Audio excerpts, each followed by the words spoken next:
जोहार दोस्तों।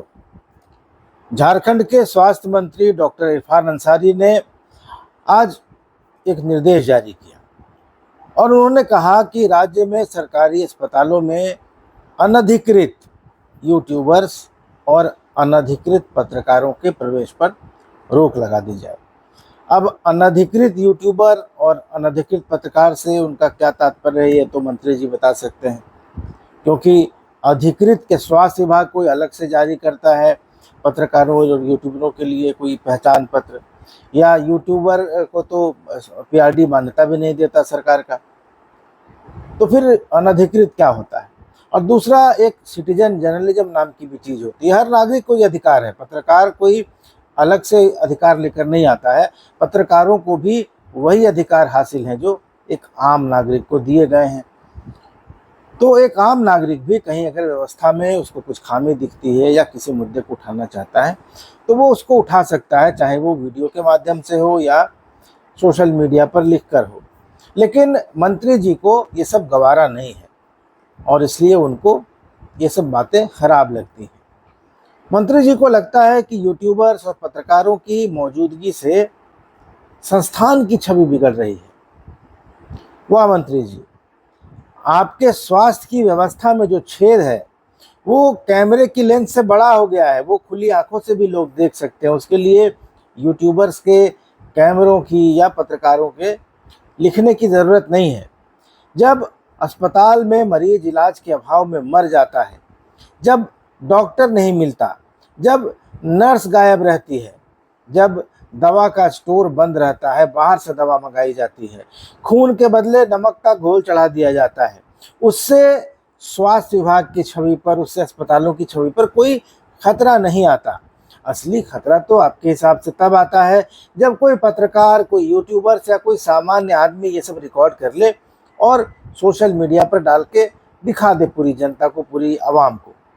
क्योंकि सरकार रोग से नहीं डरती, स्वास्थ्य मंत्री जी रोग से नहीं डरते क्योंकि वे डॉक्टर हैं, वो डरते हैं रिपोर्टिंग से, क्योंकि सब दिख जाता है। सवाल पूछने वालों को अनधिकृत तत्व कहा जा रहा है, मानो कैमरा न हुआ कोई बम हो गया और पत्रकार और यूट्यूबर आतंकवादी हो गए।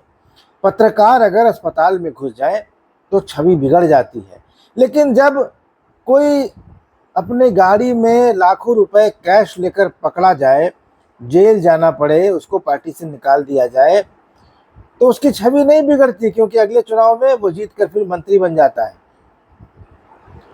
कैश वैश के साथ पकड़े जाइए, किसी घोटाले घपले में पकड़े जाइए, जेल चले जाइए, छूट कर आइए, छवि पर कोई दाग नहीं लगता। लेकिन अगर कोई अस्पतालों के बारे में, सरकारी व्यवस्था के बारे में लिख देता है, दिखा देता है, तो उससे छवि खराब हो जाती है, छवि पर असर पड़ जाता है।